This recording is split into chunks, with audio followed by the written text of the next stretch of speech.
for retention. As you noticed, we are going to be recording this webinar series so that you can access it after today's session. Feel free to share it with anyone in your organization who you feel would benefit from what it is that we are sharing with you as part of our content today. Before we get started, I wanted to make sure we do a good job of setting the expectations so you know what to look forward to for our time together. So as you can see, we're going to be touching upon exactly who it is that's going to be joining us today, specifically from the Talent and Organizational Performance team here at Decision Associates. After that, we're going to jump right into the real reason about why you're losing people. Sure, there are lots of philosophies and lots of articles written, but it really all boils down to the simple component that we'll be covering with you today. Then we're going to be touching upon intention and the role that it plays in your retention strategy. And we'll be wrapping it up with a 4-step approach to mitigating your retention risk.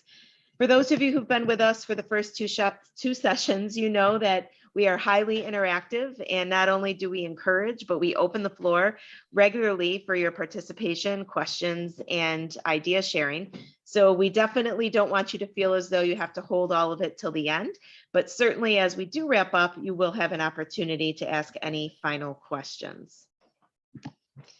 All right, so I want to take about 15 seconds on this slide and show you a little bit about our firm so you have an idea of the purview from which we're coming at you with. You can see that our vision at Decision Associates is to be the preferred advisor for progressively minded organizations that demonstrate the desire to be best in class. And we do that by fulfilling our mission, which is to challenge our clients to be the best they can be. We definitely take this mission very seriously, not only for existing clients, but also for organizations such as what you are representing as part of this webinar today.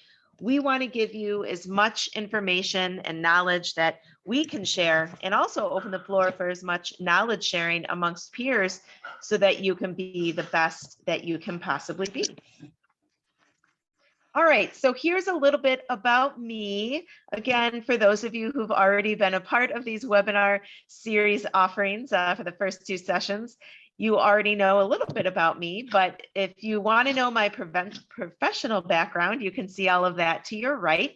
I originate from the Buffalo, New York region, and I relocated here to the Erie region with my husband as part of his career progression. So currently, and for the past 3.5 years, I've been working with Decision Associates, but I love serving organizations all throughout New York, Pennsylvania, and Ohio. And I was just in my old stomping grounds of Buffalo yesterday, as a matter of fact. So that's a little bit about me, and it shows you some pictures of those closest to me and a snapshot of what I'm all about. Amanda, would you like to introduce yourself? Sure. Hey, everyone. Nice to have a lot of you back for session 3, as well as a few new faces. As Elizabeth said, you've got, same with me, my professional experience there along the right-hand side. In a nutshell, prior to coming to Decision Associates, my background was in marketing and economic development. So spent quite a few years there. I'm originally from Meadville. I've been in Erie for close to 20 years now, and volunteer for a few different organizations. I have their logos up there, and a little bit about me there on the bottom with my little word cloud. So I'll take this opportunity to also remind you that I will be monitoring the chat today. So if any of you have any questions or have anything you'd like to share, when Elizabeth prompts you for feedback from your own personal experiences with some of the things that she's going to be talking about today, if you want to drop that in the chat, that's fine. And another reminder that we will be sending out the replay links for all 3 sessions after today's session concludes. So thank you all for joining us. Thank you so much, Amanda. I appreciate it. Now we're going to give you an opportunity to meet some of the other members of our Talent and Organizational Performance team. Not all members are able to be with us today. Some are on vacation, some are tied up with other projects. But I will start it at the, let's see, with Renee. I see you on my screen. So Renee, if you could just quickly introduce yourself to everyone. Yeah, good morning, everyone. Thanks for joining us again. I'm excited to see some feedback in the chat box there to see how you're feeling about everything so far. My name is Renee Thayer. I've been with Decision Associates. I think I'm the newest member of the team, so I've been there for, oh gosh, I think we're going on 6 months now. I absolutely love it there. Pretty much my dream job, so I'm really happy about that. And I'm looking forward to hearing what you guys take away from all of this. Thanks for joining us. Thank you, Renee. We appreciate it. And I swear I didn't pay her to say that this is her dream job. First time I heard that. So that's awesome to hear. Carmen, I see you on the screen. So Carmen, could Yes, you good introduce morning. yourself? Yeah, I've been with Decision Associates after about 41 years in manufacturing, finance and accounting, purchasing, et cetera. So I try to add a little bit of that to when I'm doing my sourcing with Decision Associates. I've been here about 4 years, and it's a great place to work. And I hope you're going to have a good experience as you would have had in the last 2 presentations. Welcome to the A. Thank you, Carmen. And Julie, I'm not sure if you were able to join us. Julie has been knee deep supporting us on an extremely intense project, and she's been a rock star at doing so. So Julie, I'm going to give you a shout out. Are you here and able to join us today? Okay, Julie is not able to join us, but please know it's because she's feverishly working to try to make sure clients are meeting their goals in terms of the talent that they'd like to attract and retain. So thank you everybody for joining us. And Aaron is on vacation this week, so he's enjoying some family time in the Outer Banks. All right, so let's jump right into the main content. Why do you think, and this is where we'd love for you to please either drop it into the chat, unmute yourself, share it verbally, whatever floats your boat. But what we want to know is, why do you think you are really losing people? What is it you're seeing? What are the reasons that you are experiencing that are causing you to really lose people? What are your thoughts? We'll give you a chance to think to yourself for a moment. Money, yeah, definitely. Compensation, both Kathy and Sabrina. Management, yeah, absolutely. That plays a huge role within it as well. So we have compensation, oh yeah, management, remote opportunities, competition for top talent, amen. All the things, yeah, that work-life balance, which, oh, by the way, they also have a million other options if you're not able to give them what it is they would like in certain areas. But Julie, to your point with the morale, certainly morale, AKA culture, can do a lot to compensate, even if you're not able to check every single one of their other boxes. It goes a long way. So let's explore this a little bit more. What it really boils down to for why you're really losing people is that they feel confident.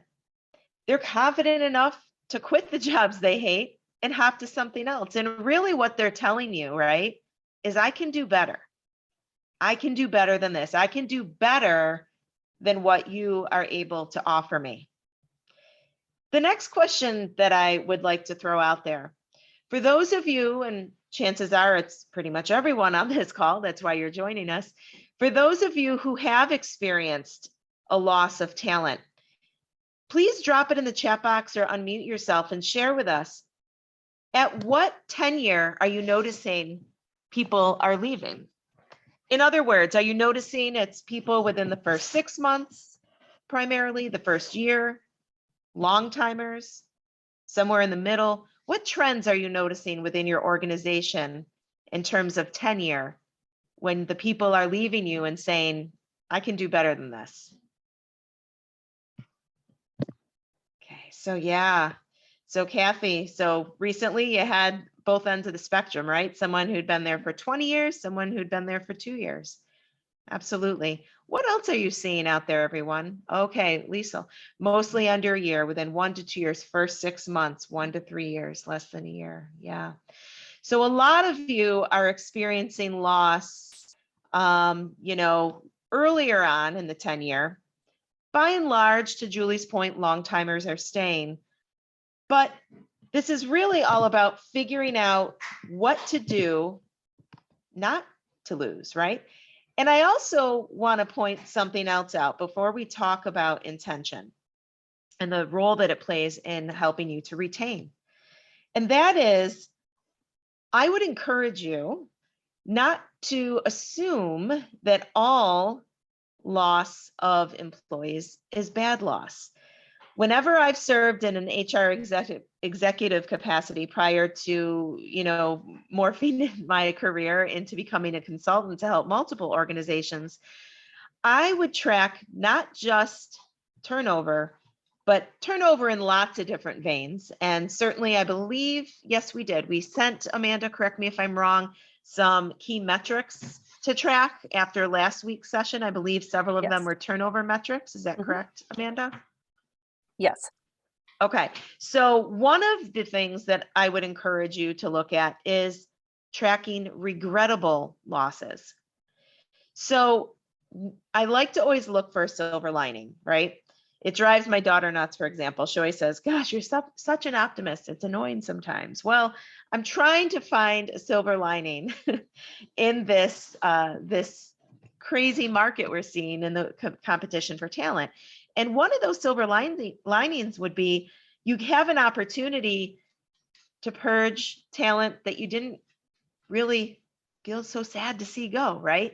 So I would encourage you to contemplate, of the people that you've lost, how much of that has been regrettable loss? In other words, people that you were very sad to see go because they were high performers or strong performers, and how much of it was not regrettable loss? So now I'm going to ask another question in the chat before we talk about the role intention plays.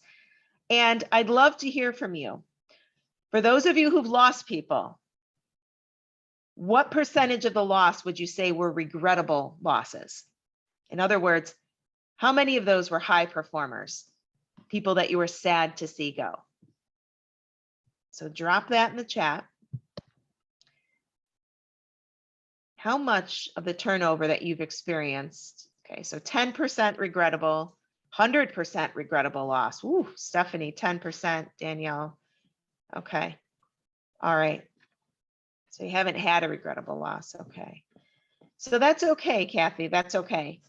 Yeah, medical issues, certainly that's, that throws a monkey wrench with the pandemic or without. So whatever it is that you do, right? And we want to try to minimize regrettable loss, and that's really what we're talking about. But whatever it is that you're trying to do, we want to make sure that you're doing it with intention. And Kelly, you mentioned, right, you're having a rough go getting new people to come on board. And hopefully the first two sessions that we spoke about really covered a lot of topics relevant to that.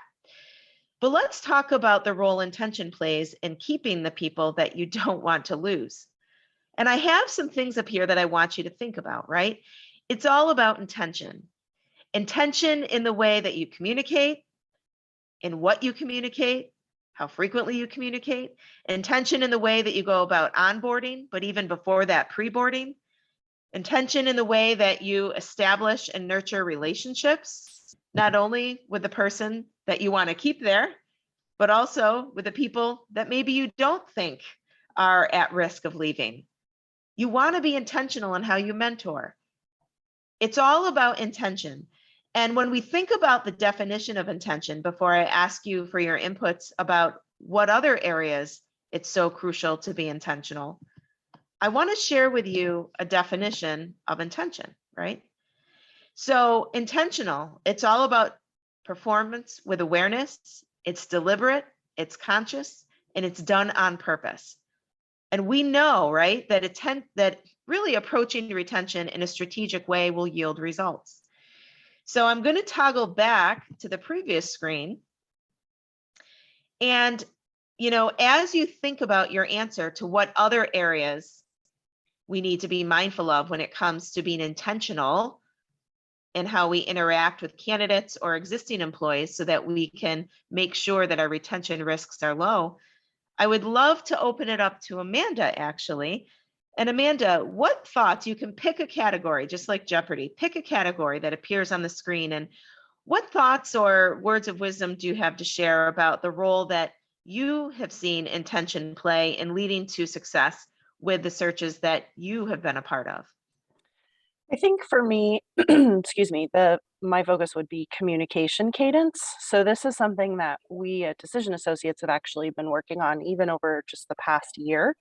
Um, and I will definitely say that technology has played a big part in helping us achieve more of an intentional approach to our communication cadence with both our candidates and our clients, actually. So as far as being intentional on the candidate side, having an applicant tracking system has allowed us to really be focused on providing timely and focused follow-up communication with candidates. So that's from right after they apply all the way through to when they're hired.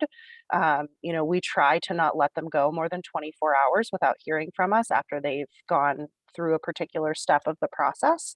And that's gone a really long way to improve the candidate experience, which, as we've shared over the last several sessions, is a really key part of your overall hiring, recruitment, and retention processes. Then from the client side, it's also allowed us to be more timely and intentional with the updates that we're sharing. So, I think before, and Elizabeth, correct me if I'm wrong, because I wasn't here prior to changing this communication method, but the updates would be a little bit more general as far as, here's how many candidates we interviewed this week, and here's who we're going to be moving forward in the process. But now the updates that we send are a very concrete and clear breakdown of, okay, we had this many sourced candidates who were contacted, this many who applied, here's who was screened, and here's who's moving forward to the next round. Your team is being scheduled to interview with this particular candidate, and we're giving them a very clear breakdown of the process. And so I think that's allowed us to be a lot more purposeful with the types of communication that we have with our clients as it relates to our search process. And so it helps them understand our process better as well. So it's kind of dual benefit there. Excellent. And I would just also mention the importance of pre-boarding. And by pre-boarding, that's anything that you can send them in advance before they officially start so that they can get an idea of what it is the opportunity your organization is all about, as well as welcoming them onto the team and also getting some of that mundane paperwork completed before they begin so that they don't have to waste any time on their first day doing anything that's going to kill the momentum of keeping them excited about joining your organization. So now I'll open it up to the rest of you. Drop into the chat box or feel free to unmute yourself. And I apologize for my dog in the background, and share what other areas you feel intention has a big role to play in your retention efforts at your organization.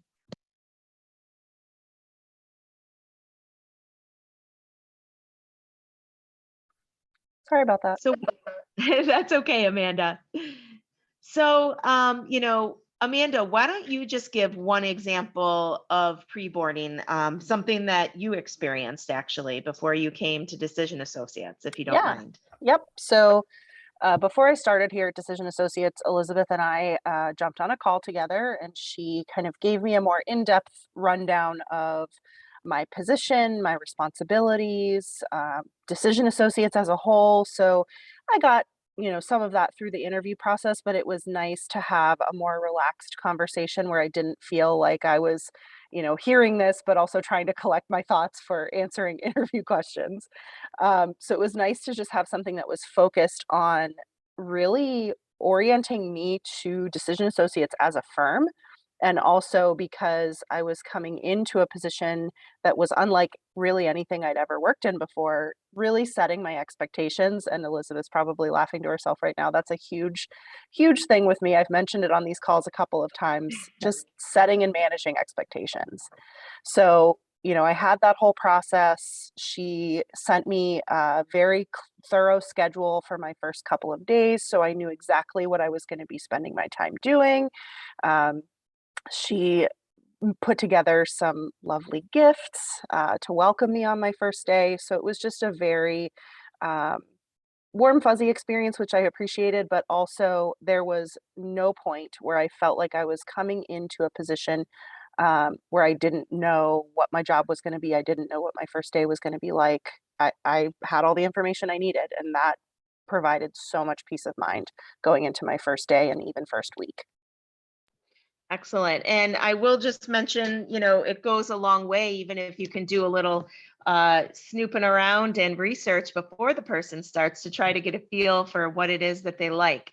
For example, I found out purple was Amanda's favorite color. So I got her a whole bunch of materials to go at her work, in her workspace that were purple to welcome her. And I found out she loved popcorn. So I went to one of our local popcorn stores that are well known here in the Erie area, and I got her some of her favorite flavors. So just little things you can do. But the moral of the story is it's all about intention. Everything you just heard, it was done with awareness, it was done deliberately, it was done consciously, it was done on purpose. And retention really has to be all about intentional behavior. And I would like to mention, it's not just the HR the HR roles that are responsible for this. This is a team effort here. So I know we have a lot of people who are in HR roles as part of this webinar, but we also have a lot of people who are not in HR roles. And so kudos to you, all of you, for choosing to spend time here learning about how you can feed into making sure that retention is of the utmost importance. So before we, transition out of onboarding, I want to talk a little bit about the 4 C's of onboarding. And, in the example Amanda gave, she touched upon some of these. But the 4 C's I want you to really, really, really be mindful of. And it starts with connection. So this is in sequential order of importance and sequential order in terms of what it is you are mindful of. So it all starts with connection. One of the most fundamental human needs that every single person on the planet has is a sense of belonging. And really, when we talked earlier in the earlier slide about why people choose to leave, we said, because they think they can do better. Well, I'll tell you what that is. It's all about them not feeling a sense of belonging. They feel like they don't belong, right? So really evaluate in your onboarding, pre-boarding processes, what is it you are doing to make sure that your new hire feels an immediate sense of connection? And again, if this is only happening with the HR function, that's kind of sort of okay, but you're missing a whole bunch of opportunity because they're going to be working closely within a particular team or department and reporting to a particular leader, right? So that immediate sense of connection needs to be intentional in the onboarding and pre-boarding process, not just as executed and delivered by HR, but equally, if not, to be honest, more so, the person and the people with whom they'll be working most closely.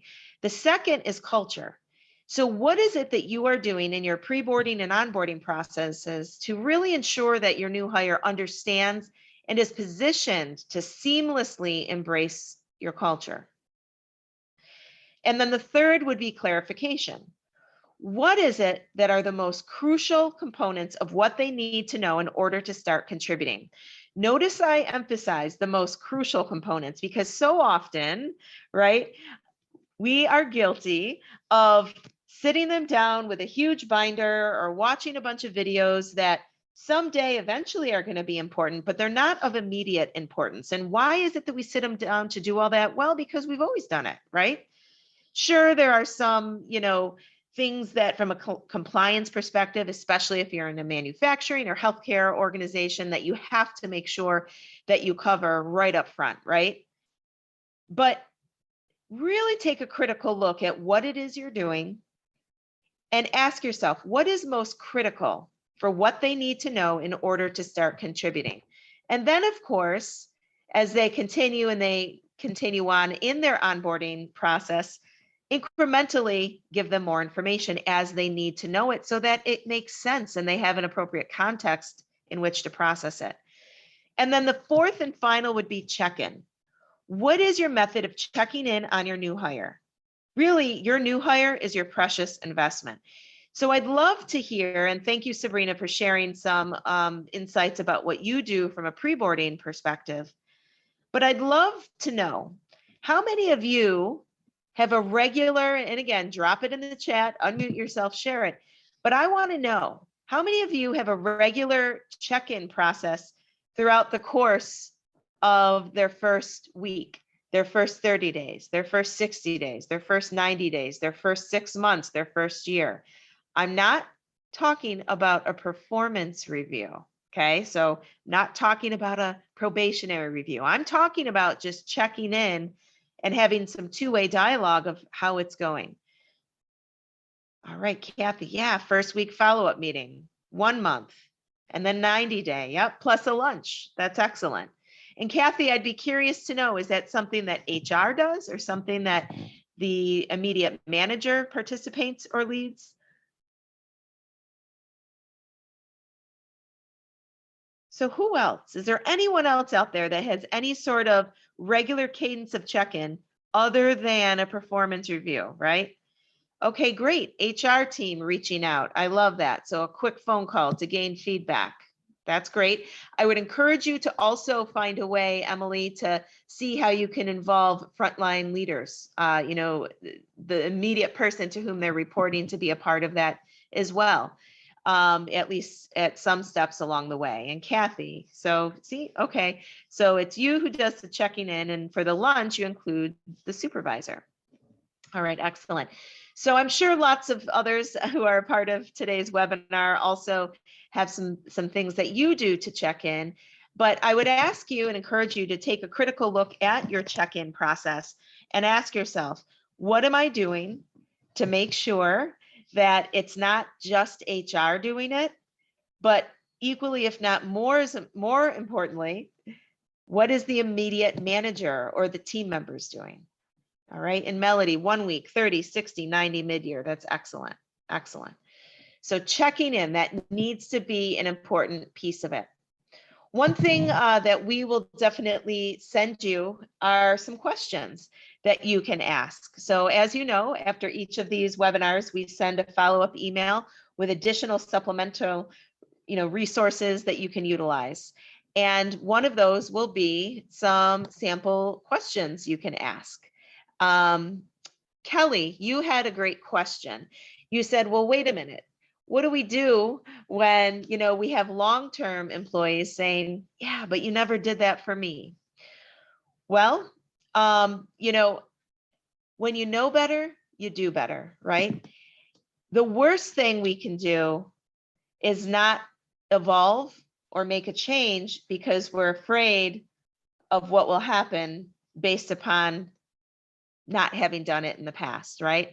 So it's good to be aware. And just like I suggested, being intentional about how you go about doing these things, it's also important, Emily, to be intentional, or Kelly rather, to be intentional about how others are going to feel who didn't necessarily receive that, right? So what I would suggest is rolling out, to all departments, hey, here's something we're going to be doing, here's why. Certainly, if you have any, thoughts or, here are the types of questions we're going to be asking. We'd also love to open it up to all of our long-term employees as well to see if you have any insights to share about any of these areas that we're also going to be checking in, from here on out with new hires. Any feedback, any input is useful and helpful to make sure that, that we preserve an excellent experience for all of you. But really, what you're going to be focusing on for the long-term people is going to be what we touch upon at the latter part of today's webinar. And that is a retention strategy, identifying retention risks, and conducting what are called stay interviews, right? So this, what we're talking about right now, is primarily, you're welcome, Kelly, is primarily to do with onboarding with new people. But I love the way you're thinking, Kelly. You want to be intentional and be mindful of how the long timers are going to feel about it as well. All right, so we're going to continue on. And I want to talk first, right? Because all this sounds great. And you've already heard me say a few times, it's not just an HR thing. You have to make sure that the leaders and the people with whom they'll be working most closely, and the people, to whom they'll be reporting, they have to be a part of it too. But there's a lot more to it, right? Than just throwing them out there and saying, okay, now you're doing it. So I want to ask, what is it that you think we need to be mindful of when it comes to equipping leaders to be a part of this? And there are some essential leadership skills, especially based upon what we've already talked about for the first two sessions, has become and evolved into a wildly different candidate marketplace, right? And marketplace for talent competition. There are new and not so new leadership skills that are really, really important to focus on, right? And back to what we talked about in terms of being intentional. And what is intentional? It's about being deliberate, doing it on purpose. But right here, what you see are leadership skills and competencies that are of the utmost importance, especially with the market that we're in. Amanda, I would love to hear from you. And again, this is kind of like Jeopardy, Amanda. Cherry pick which of these competencies you as a frontline person are especially seeing having an impact on when we see new hires decide maybe this isn't for me, even after they've been hired. Ooh, this is a tough one because I like all of these. I'm going to go with coaching. So, because I've had the experience, even throughout my own personal career, where I've had leaders who take a coaching approach to supervising me and those who haven't. And so I think one of the things, and we're starting to see this more and more as we look at survey data that's showing why people are leaving positions. And one of the things that we've talked about here in today's session over and over again is a sense of belonging, but also it's related to growth and professional development and things like that. And so a lot of that comes from leadership. And if you're not equipping your leaders to take a greater interest in their team members beyond just, are they checking the boxes of the responsibilities that they have on a day-to-day basis? That's great. Obviously, you want them to be doing their job, but on the other side of that, how are you developing an interest in them as a person with professional goals? And how are you helping them to achieve those goals moving forward as they, go through the organization and take on different responsibilities and maybe have different titles and things of that nature? If you're just kind of leaving them to their own devices and saying, well, you're doing your job, great, I'm happy with that, but you're not taking that greater interest, that feeds directly into their sense of belonging and their sense of, wow, they really care about me professionally and my professional development more than just how I'm performing for them. So that makes a huge difference in an employee's experience, is taking more of a coaching approach to leading and guiding them. Yes, absolutely. And I love some of the comments, Amanda, that were taking place in the chat box are all about, hey, you can never have enough training, and, training's great, but at the end of the day, it's all about if the person who's being trained, receiving the training, is actually going to be putting those skills into action. And, Michelle, you're absolutely right with what you said. So that brings us to, I'm going to pick emotional IQ for 500, please. Emotional IQ is really all about, let me rewind a little bit. So there's IQ, there's EQ, right? I don't want to assume everyone understands, the difference between the two. So intellectual quotient, by and large, you essentially are born with certain capabilities, and there's not a significant amount of variance that happens as we evolve when it comes to our intellectual quotient, right? But our emotional IQ, think of it like an iceberg, right? And for an iceberg, you just see something that's at the surface, but below the surface of the water, there's so much more opportunity. And that's where I want to focus on emotional quotient, right? So the emotional quotient, and, what it is that we're kind of talking about here, and having leaders who are able to have more of a coaching focus, and having leaders who have the competencies and the ability to put into place, to Michelle's point, the skills that you're trying to teach them. It all really has to start from a place of self-awareness, right? So the reason I mentioned self-awareness is because any sort of leadership training, any sort of leadership development, any sort of coaching, any sort of hope of increasing someone's emotional quotient, which again, it is possible to do, it has to first start with self-awareness.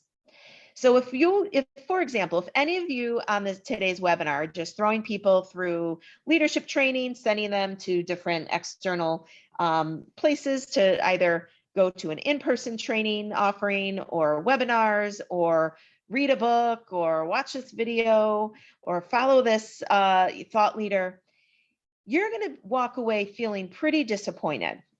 And I'm going to tell you why. Because two things have to be in place. The first, no skills can be learned until the person who is participating in the training has an accurate understanding of their starting point. You have to be self-aware and understand how you're hardwired, why it is you behave the way you do, what it is that triggers you, what it is that you prefer, how it is people, perceive people like you in the way that you communicate, in the way that you think, in the way that you process, and in the role that you typically play in a team environment. You have to start with complete self-awareness of all of that, so that from there, the skills and the competencies you are attempting to teach can be relatable, and so that they know how to actually apply it in what it is they do. Otherwise, if you don't do that and give people a realistic picture of their starting point, they're going to be sitting through these webinars, they're going to be reading these books, they're going to be listening to the thought leaders, they're going to go to these offsite trainings, and they're going to be sitting there thinking, oh, I really wish, Johnny was here because this really applies to him, or, oh, this is good for me to know. I'll have to remember this to tell Susie, who really stinks in this area. You have to have some fundamental self-awareness so that you can be open to receive and process, and therefore apply the skills and competencies being learned. Amanda, anything you want to add to that before we move on? I don't think so. Okay, so now we'll move on to the next thing I want you to be mindful of, right? So it's funny, Amanda picked the coaching, and there's a simple coaching model called the GROW coaching model that I'm going to share with you. And again, this is something that we will send you. It's almost like a little script to follow after today's webinar, something that you can use in your role, but you can also feel free to share it with anyone else in your organization who you think may benefit from it. But as Michelle said earlier, right? So training is well and good, but really, how good is it if the people being trained don't actually apply it? Well, there are models for coaching, such as what I'm going to cover with you in just a moment, the GROW coaching model, that can help encourage and give support to the people who are being, challenged to implement a new skill in their role. But then I want you to think about what you are incorporating in the training. Training itself only accounts for about 10% of the learning transfer that takes place. And really the rest of it comes from on-the-job experience. So actually having a chance to apply it, working on real tasks in your organization, working, on real issues, real problems, and then having a chance to come back around again as a group to talk about it, right? Feedback. Processing, what is it that worked? What didn't work? What do you think would help it to go better next time? And then giving them a chance to go out again and try it. And so feedback, coaching, mentoring, if that isn't also incorporated into your leadership development efforts in a very intentional way, then you're going to be missing the mark, because training in and of itself only accounts for about 10% of the learning transfer. The rest of it, literally 90% of the rest of it, has to come from working on real tasks and problems and having an actual coaching, mentoring process in place and feedback loop so that you can give them a chance to try what was learned, give them a chance to process it, learn what worked, process what didn't work, and have a chance to go back and try it again. And then that feedback loop through your coaching and mentoring process of what you can do differently next time. So to prepare you for that one little piece of that feedback loop, and that would be coaching, we want to share with you a very simple method, again, that you can use, but also that you can equip the leaders in your organization to use, because all of this feeds into making sure that your leaders are equipped. And I know we had a few people just join us, so I just want to quickly go back to this slide. It's very important that your leaders are equipped with the appropriate skills and competencies in order to help support retention, right? So this Grow coaching model is just one tool that we are happy to share with you. And we really want to help challenge the way your leaders go about it, right? So typically what happens typically when someone doesn't do something they're supposed to do, right? A new hire, a long timer, doesn't matter. But typically, what do most managers do when someone, fails to do something that was asked or expected of them? Drop it in the chat or unmute yourself. What is it that typically you see in your organizations managers doing when their employee fails to do what is asked of them or doesn't do it correctly? How does your manager typically deal with it? Well, if you're anything like many of the organizations with whom we work, right?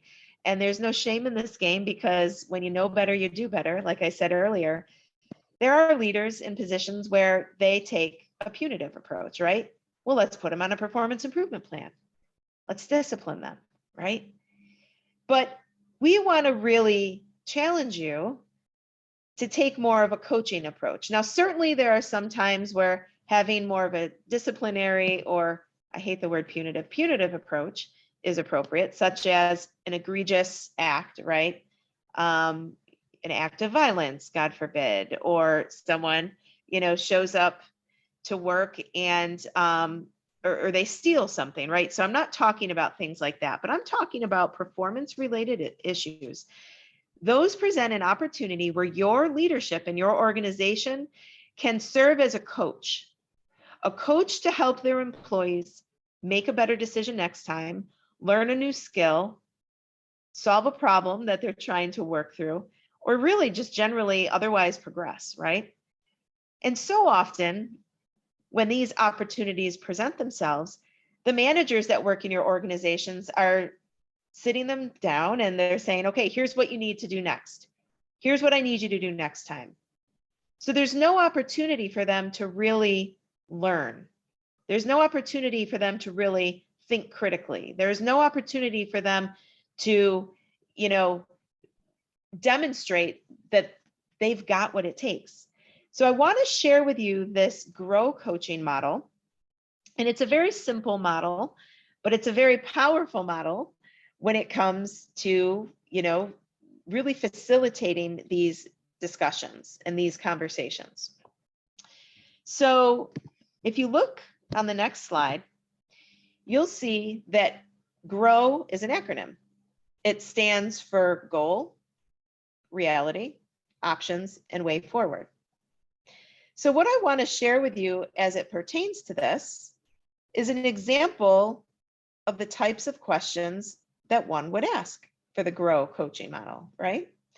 So let's say somebody comes to you and they have, since most of you are eager to help your leadership team develop, I'm going to give examples of if you have someone who is in a leadership role who comes to you and says, I don't know what to do. This employee is just really not doing what I need them to do. I need you to talk to them. I think we just need to fire them. We need to replace them. Okay.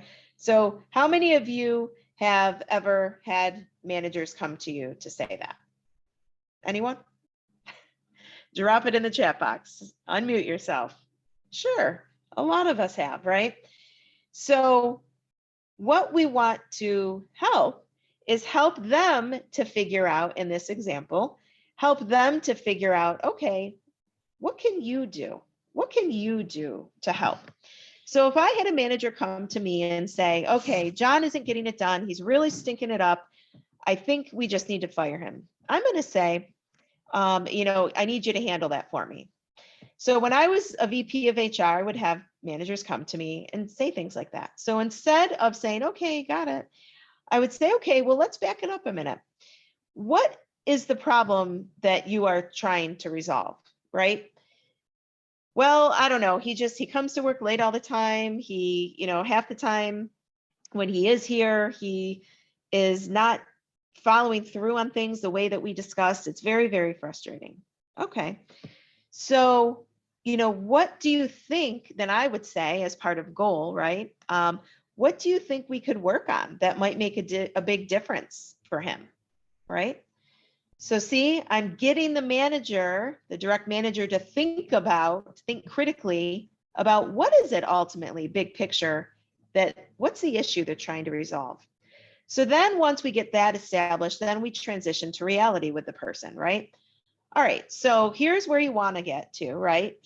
You want your employee to really, understand and be able to apply what it is that you're asking him to do. What are you seeing happening now? And what have you done about it so far? Okay, so get them to really think about the current state. What's the reality? How do you see it impacting you? How is it impacting the team? If things don't change, what do you think is likely to happen, right? So really get them to understand the reality.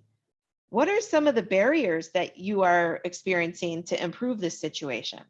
So see, you're not telling them what to do, you're walking alongside them. It's the whole teach to fish, philosophy. So you're asking the person questions by following this GROW model to help them to think critically so they can learn and you can empower them to be able to address this particular situation independently.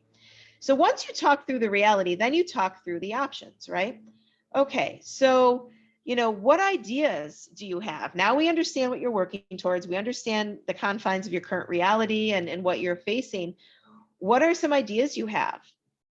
What else could you try? What do you think we could do? What are the pros and the cons of these options, right?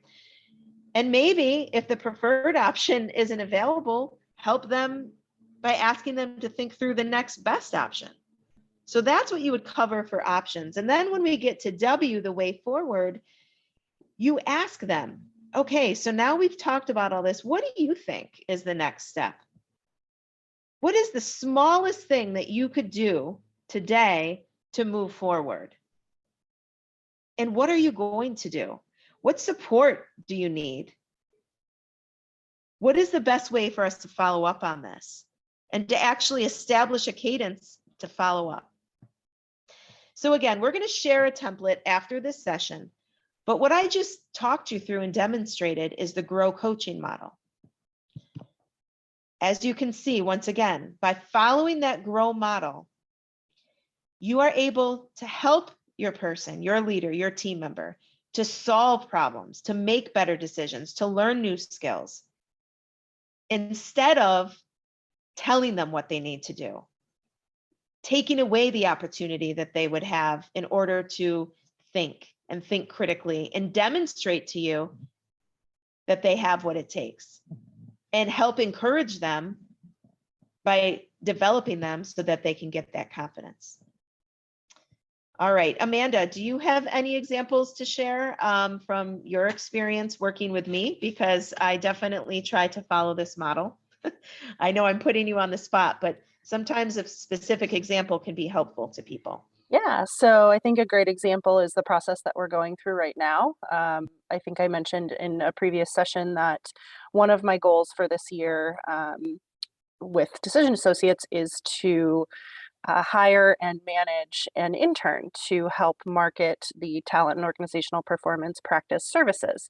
And so when I got this goal initially, I was a little bit nervous. I've only managed an intern one other time in my career, and it wasn't the greatest experience ever. So Elizabeth has, since I started, made her office always an open door. I can come to her with anything. So I was very upfront and I said, look, I'm worried about this. So can we like talk through everything and help me figure out what I'm doing here? So she did. She gave me a very clear goal with dates. You know, hey, we'd like to have the intern on board by this particular date. And as we continued to have conversations about, you know, when that was going to happen, we realized, well, maybe we need to push that out a little bit, but it was constant communication on what the ultimate goal was. And then we looked at the reality of, you know, what do I have the capacity to take on? What does it make sense for the intern to take on? And how do we craft a job description around that? Looking at the various options of types of projects that the intern can work on and how it's going to work best, you know, options for, is this person going to be in the office every day? Is it going to be a hybrid type role? Just looking at all the different ways that we could create this internship. And Elizabeth really empowered me to think about those things on my own and then bring back to her, here's kind of what my thought process is, and here's, you know, what I'm planning on. And then we discussed it from there. And then a very clear map forward of, you know, okay, we want to have the job description done by this day. I want to have the onboarding plan done by this day. We want to start interviewing by this day. I mean, there were dates assigned with everything that we worked on together. So at no point did I feel like she was just enforcing these arbitrary dates and deadlines on me just to get, for the sake of getting the project over the finish line. It's, you know, a very collaborative process, and it's something that I now feel very comfortable with and I'm actually excited for, because she coached me through the process of, first of all, getting my head around the fact that I'm going to have an intern reporting to me, but also just the whole process of getting that person on board and managing them. So I think this process worked really, really well in empowering me to feel more confident about taking on more of a management role. Thank you, Amanda. And I'll just add, you know, from my purview, when Amanda came to me first with this, and we started talking about it, she, you know, full transparency, I have a much higher risk tolerance than Amanda, right? And Amanda, you know that's true. We have an Yes. open relationship, you know, 100%. working relationship. So I could have easily been like, well, just figure it out, or it'll be fine, just figure it out. Or I could have easily said, when she came to me with her concerns and worries and her initial knee-jerk reaction to what we talked about of, I'm not comfortable with this. I don't see how this is gonna, I don't think this is gonna work. I could have easily said, yeah, just make it work. Don't worry about it, and kind of sloughed her off. Or I could have said, forget it, let me just take care of this, right? But what would that have done to you, Amanda, if I would have taken those approaches? Well, it would have made me feel defeated that, oh, okay, so I'm not capable of doing this. And it also wouldn't have forced me to get outside of my comfort zone and do something that made me uncomfortable, which, as we all know, if you're not uncomfortable, you're not growing. So it's, I mean, it is the grow model and it's helping me grow. Right. And so I told Amanda very early on to set the expectation when we first started working together that one of my challenges is to frequently try to make her uncomfortable. Didn't I, Amanda? So, but with intention, right, Amanda? Because, Yes. you know, pushing you out of your comfort zone, following this grow model. So I know we've taken several minutes talking about this, but we did it for a reason. And that reason is because it works. And also that reason is because it's a very simple model and you're quite literally going to be getting a template that can essentially be used as a script to follow. So if you're someone who doesn't have a big budget for training and development, at the very least, you can use the template and the model that we're sharing with you. All right. So now we're going to, you know, transition to what we're going to wrap with, and that is your guide to retention. And quite literally, I'm talking about an actual guide that you will be receiving. And I'd like to pull from this the notion of servant leadership. Servant leadership, of course, is all about leading in such a way that it is a deliberate choice to serve others. I'm going to strongly encourage you, if you haven't, really educated yourself or your leadership team about a servant leader approach yet, I'm going to strongly encourage you to do so. And there are lots of great books, lots of great thought leaders as it pertains to servant leadership. But ultimately, everything we're talking about when it comes to retention is doing things with intention. And the type of leader that does things with intention is a leader that looks at their team and at their employees as people that are worthy of their investment, people that are worthy of them making it a choice to serve so that they can be in a position to contribute to their fullest potential. You talked a lot, right there in your comment about leaders aligning with company culture and how your culture, Dee Brunner, I don't know what your first name, but how your culture is big on servant leadership. And like you said, once you set the expectation that servant leadership is a part of your culture, you need to make sure that the leadership is aligned with it, because it's what your employees will expect. It's not something you just want to toss around.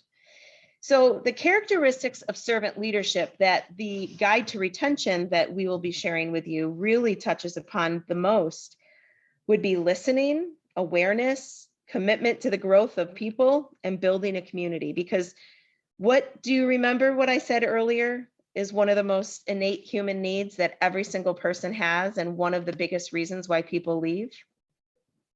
It's a sense of what? Unmute yourself or drop it in the chat box. It's a sense of what? What is it that all of us, yes, a sense of belonging. Thank you, Sabrina. Thank you, Dee. So building community needs to be a very big part of how it is you go about working towards retention, right? And so there are 4 steps. The first step is to understand your retention risks, right? Similar to how I said any leadership development efforts first must start with understanding your starting point, right? Retention is the same way. You have to understand what those retention risks are so that you know exactly where your focus needs to be. And you can then put a plan in place for how to avoid them, right? Step 2 is identifying team members who may represent a retention risk.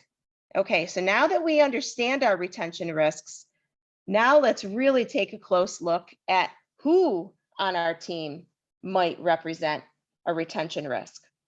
So before we move on from 2, I want to talk a little bit more about step 1.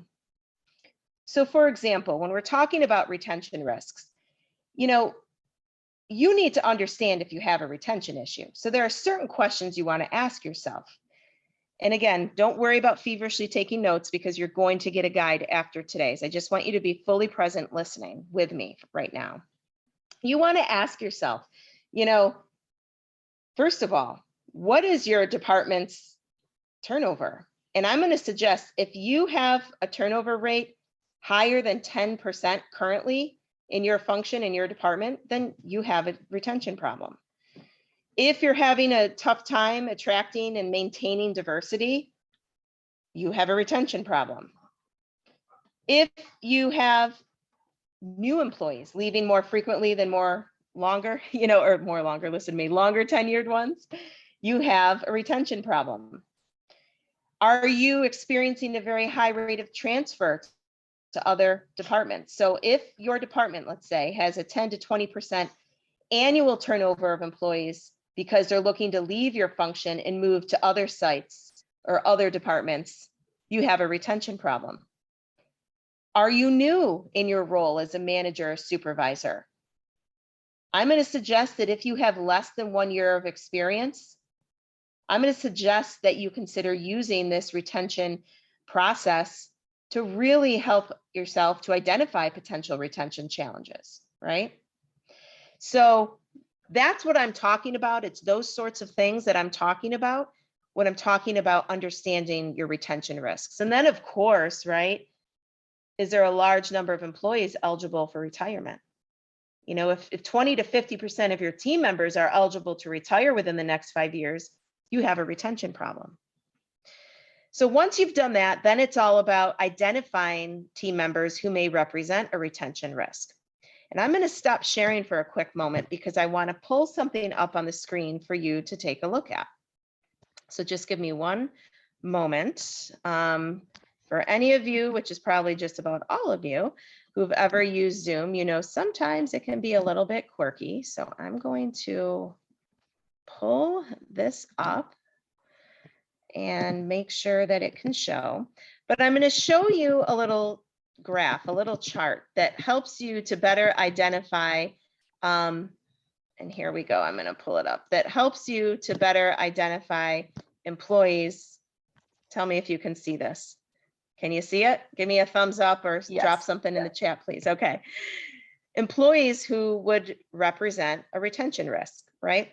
So you'll see, and again, you'll get this in your actual toolkit, but you'll see that we have here a way for you to actually look critically and think critically about who may pose a retention risk. Low likelihood, low impact. So those would be low to medium performers with skills and knowledge that can be relatively easy to replace. So if that's the case, you know, maybe you don't want to necessarily interview them, right? Those would be the individuals here in this box.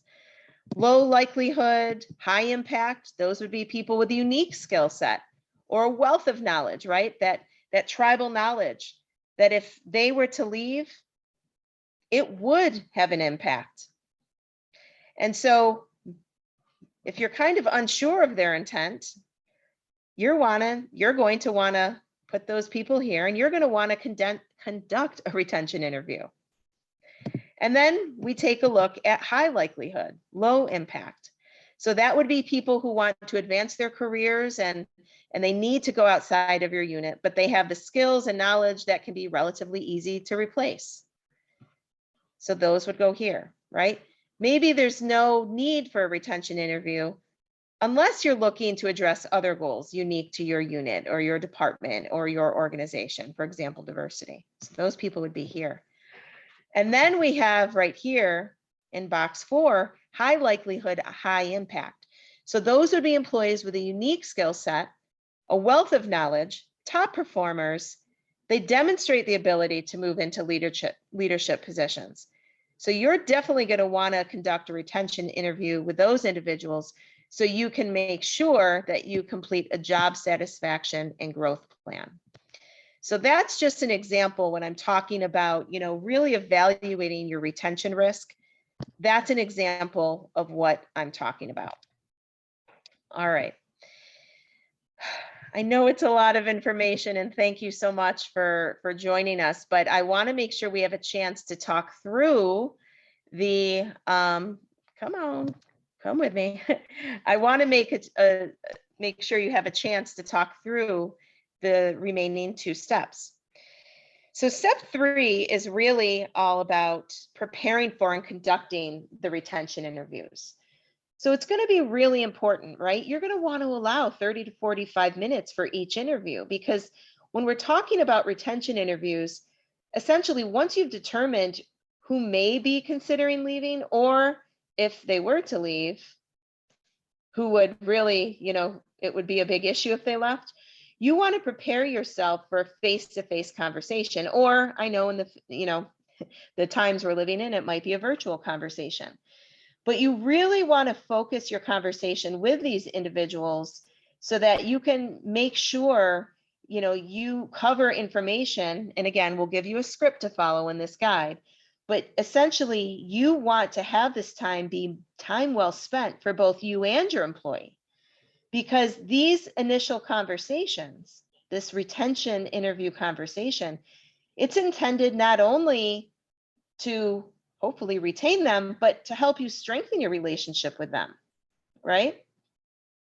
And it's also about getting the right ideas of how you can help them to have a better experience on your team. And it's about developing a guide for their future growth, right? So that's what happens for step 3. There are specific things for you to do to prepare for those conversations. And then when it comes to step 4, right? So actually preparing for and conducting those interviews, having those conversations. And then it's all about putting together in step 4 an actual action plan that can be followed. And as that 4th and final step, together with your employee, you're going to complete a job satisfaction and growth plan worksheet. And you're going to complete pre-scheduled periodic action plan follow-up meetings to make sure that they're supported and to make sure that they are, getting what it is that you discussed that they need from you. So that is your guide to retention, way too involved, way too in-depth to get into the minutia of detail during this webinar, but it is of crucial importance for you to understand that there are 4 steps and to know that you can look forward to a template after this session, which will literally essentially serve as a script, and it takes much of the thinking out of it. But it's all about being done with intention. It's all about raising, the skill level of your management team, of your leaders. And even if you don't have big fancy budgets to do a lot of things, at the very least, by following the GROW model, which again, you'll receive a template after this session, and by following this retention process, which once again, you're going to receive a template after this session, it will hit a lot of the elements of leadership that you desperately need to make sure the leaders in your organization fulfill in order to mitigate your risk of losing the people you desperately want to keep. That was a lot. Any closing thoughts, Amanda, or anything that you want to share before we transition to wrap for today? So anyone who's seen the show might think I'm crazy for mentioning it, but this was actually mentioned during one of my breakout sessions as part of the SHRM Talent Conference back in April that I attended. One of the presenters actually recommended Ted Lasso, which is a TV show on Apple TV if you've not seen it. And he said it's funny, yes, but it's also a great example of a lot of the principles that we talked about here today. So if you have the opportunity to watch the show, I think it's a great exercise in understanding what some of these concepts can look like in practice. There's a lot of, he involves the team in strategy around their games and gives them the space to come to him with ideas and feedback, and he empowers his team to make their own decisions and, empower other members of the team. You see that a few times with the captain in their, the captain of the team in their interactions. He says, no, I'm not going to make that decision for you. You're going to make that decision. And the captain's resistant to that at first, but eventually he understands why Ted is doing that. And so it's like I said, it's hilarious, but also I think really shows a lot of these points. And I know from my own personal experience in working for someone who takes this approach, it's a completely different experience than I've ever had in my work life. And I mean that in a very positive way, because it's encouraged me to learn more about myself, about, discover new abilities that I didn't know I had. And really get outside of my comfort zone, as far as, the intern example I gave is a great one. But that it is, and I do mean that, Elizabeth. It's been a great experience for me. And so as a product of someone who manages this way, I can tell you that it works. It really does work. So that's my feedback. I will also mention, I'm going to put up a poll on the screen right now. 2 questions, just like we've done. The second question is a little different, though. This time, I took the top 3 topics that were of most interest to all of you from the past 2 sessions.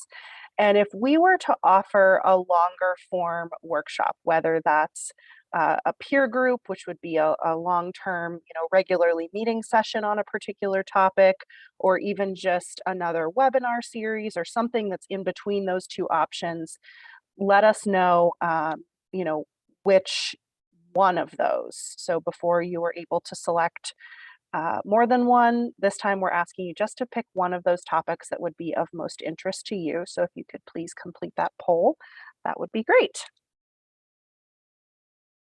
Excellent, thank you. And I guess in closing, I just want to say what this all boils down to is when your employees have strong relationships with their managers and peers, they are going to be substantially less likely to leave, right?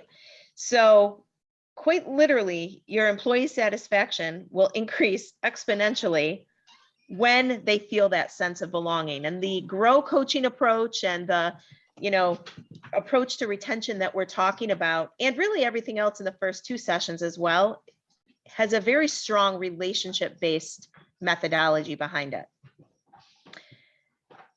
That's all we have for today. Thank you so much. As we've said multiple times throughout each of our three sessions, never feel shy to reach out if you have any questions, if you want to bounce something off of us. We love this. We're happy to answer your questions. We want to make sure that you are as successful as possible because it really does take a village, and we are all in this together trying to navigate this crazy, crazy world. But thank you so much. Have a wonderful rest of your week, and we hope that you don't stay strangers. Look forward to receiving a follow-up email with supplemental materials. Have a great day.